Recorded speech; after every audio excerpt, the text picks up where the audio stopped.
आज का टॉपिक है हमारा why do we need DP.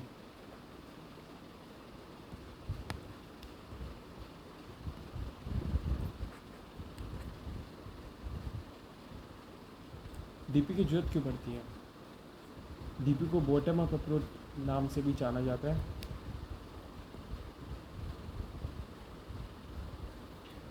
आइए इसका एक एग्जांपल देखते हैं, पहले रिकर्जन से फिर डीपी से।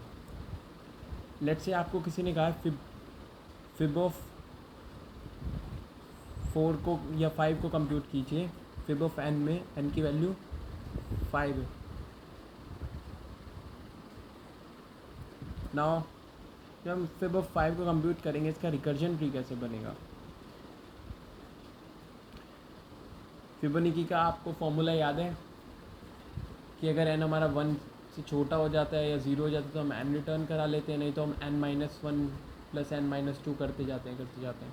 तो इसका रिकर्जन ट्री बनेगा n-1 जो कि 4 होगा, n-2 जो कि 3 होगा, 4 को हम लिखेंगे n-1 जो कि 3 होगा, जो कि 2 होगा, यहाँ पे 2, यहाँ पे 1, 3 को फिर से हम 2 लिखेंगे, 1 1 फिर 0 फिर 1 फिर 0 फिर 1 फिर 0।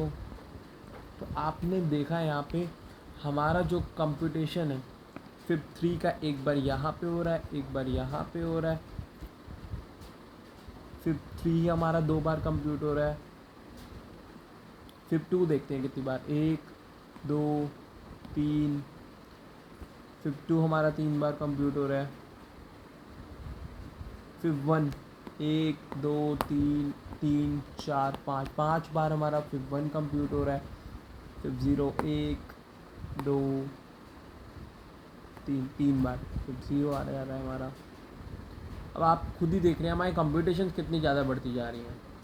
टाइम कंप्यूटेशन जो हमारी होगी वो, जो हम टॉप डाउन अप्रोच ले रहे होंगे, इसको टॉप डाउन अप्रोच कहा जाता है रिकर्जन को, क्योंकि हम स्टार्टिंग से ना चलते हुए, पिछली वैल्यू से ना चलते हुए ऊपर बड़ी वैल्यू से चल रहे हैं यहाँ से, तो नीचे तक जा रहा है, ना कि बॉटम अप अप्रोच जिसमें हम पुरानी वैल्यूज़ को यूज़ करके नई वैल्यूज़ निकालते हैं ऑप्टिमल सब ट्री बनाने के लिए। तो अब हम देखते हैं इसमें हमारी जो टाइम कॉम्प्लेक्सिटी है वो इसी वजह से एक्सपोनेंशियल की फॉर्म में जा रही है। तो इसके लिए हमने सॉल्यूशन क्या निकाला, हमने कहा भाई नहीं, हमें नहीं चाहिए ये वाला सॉल्यूशन, हमें कुछ, हम थोड़ा सा स्पेस कंप्रोमाइज़ कर लेंगे, लेकिन यार भाई तो टू की पावर एन से करेगा क्या सॉल्यूशन? ये तो एक्सेप्टेबल ही नहीं है। क्योंकि जब आप कहीं भी कंपाइलर पे 2 की पावर एन वाला सबमिट मारोगे कोड शेफ के, या फिर आप इसी के लीड कोड वगैरह इंटरव्यू बिट पे ये आपका स्टैक और फ्लो एरर फेंक देगा। तो तुमने कहा नहीं भाई, मुझे तो कुछ और चाहिए। फिर आया सोल्यूशन कौन सा, एक array I space D of N. तुमने कहा नहीं, मैं पहले सबकी इंडेक्स पे -1 स्टोर करा के रखता हूँ। मैंने कहा ठीक है। तुमने सबके इंडेक्स पे 0 1 2 3 4 एक डी एरे बना के रख ली। इसको मेमोराइजेशन का भी कॉन्सेप्ट कहा जाता है। वो -1 -1 जहाँ भी वैल्यू जिस समय भी चेंज होगी, लेट्स से यहाँ पे चेंज हो गई, तो तुम सीधा उस इंडेक्स से वैल्यू रिटर्न कराओगे, ना कि तुम दोबारा कंप्यूट कराते जाओगे पुरानी वैल्यू। समझ आया ना?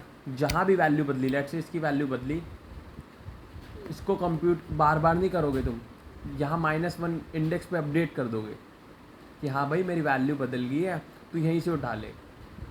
कंपैरेटिवली की पुरानी वैल्यूज़ बार बार मैं कंप्यूट करता रहूँ, तो ये एक फिजिबल सॉल्यूशन है। बस आपके पास क्या है, एक डी आ रही तो आ रही है एक्स्ट्रा, बट एक ऑप्टिमाइज सॉल्यूशन हुआ है।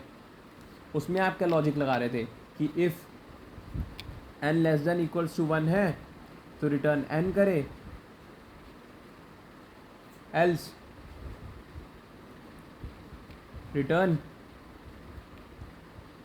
Fib of n minus one plus fib of n minus two. इसी तरह से सूडो कोड लिखा जाना था उसका, फिब ऑफ n फंक्शन नाम का, रिकर्जन वाला ये। अब इसमें चेंज कहाँ पे होगा, जब आप मेमोराइज करा रहे होगे, ये चीज़ तो सेम ही रहेगी, if n is less than 1 तो रिटर्न n करा ले, लेकिन अब यहाँ पे चेंज होंगे, दो चेंजेस होंगे इसमें, कि अगर डी पी आपकी -1 है, नहीं है, डी पी है अगर आपकी -1 नहीं है तो वही वैल्यू उठा ले, ठीक है, और अगर -1 है तो कंप्यूट करें और बाद में रिटर्न करा दे। लेट्स से इसका कोड देखते हैं हम, fib of n if n less than 1 return n,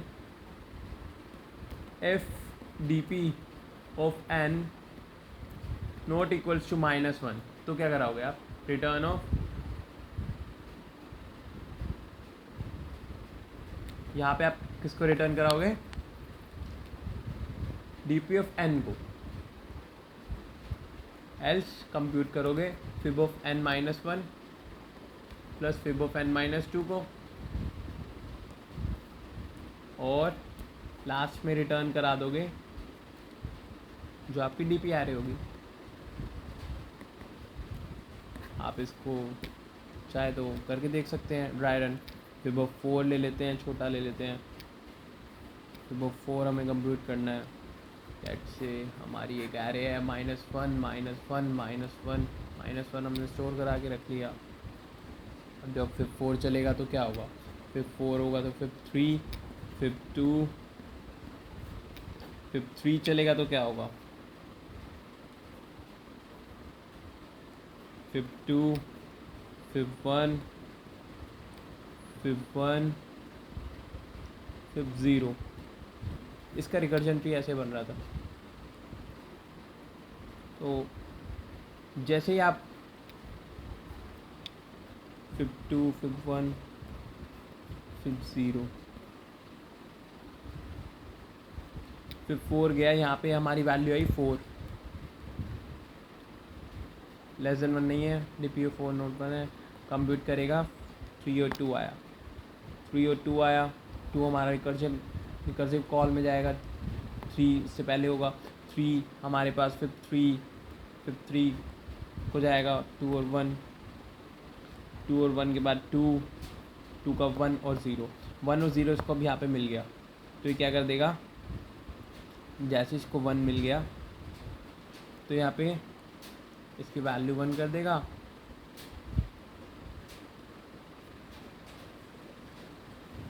और तो बस 0 जहाँ पे मिल जाएगा इसको वहाँ पे 0।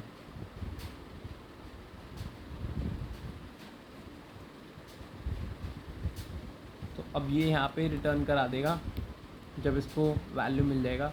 इसने यहाँ पे रिटर्न n मारा जो हमारा यहाँ पे आ गया, तो इसने n रिटर्न कर दिया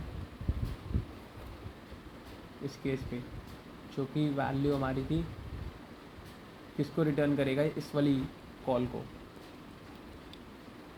फिब 2 वाली कॉल को, यहाँ पे 1 प्लस 0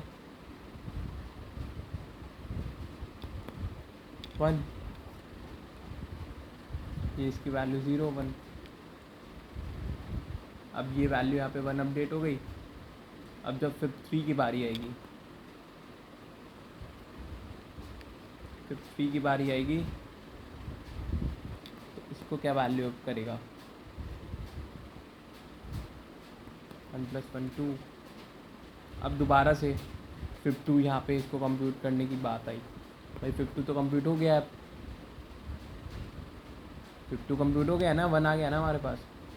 अभी देखिएगा DP of fib 2 is not equals to -1, ये तो रिटर्न ऑफ सीधा 1 क्यों कंप्यूट करूँ मैं, मैं क्यों इस पे दिमाग मारूँ, जब मेरे पास वैल्यू पहले से ही आ चुकी है तो बार बार क्यों दिमाग मारूँ। यही हमारा डीपी का पर्पस होता है, पुरानी वैल्यूज़ को यूज़ करो, जो पुरानी वैल्यूज़ हमने ले ली हैं और उसको करके हम नए वैल्यूज़ को बनाएं। इससे हमारी टाइम कॉम्प्लेक्सिटी भी काफ़ी घट जाएगी, ऑफ एन हो जाएगी और हमारा ऑप्टिमाइज सॉल्यूशन भी हो जाएगा। Thank you.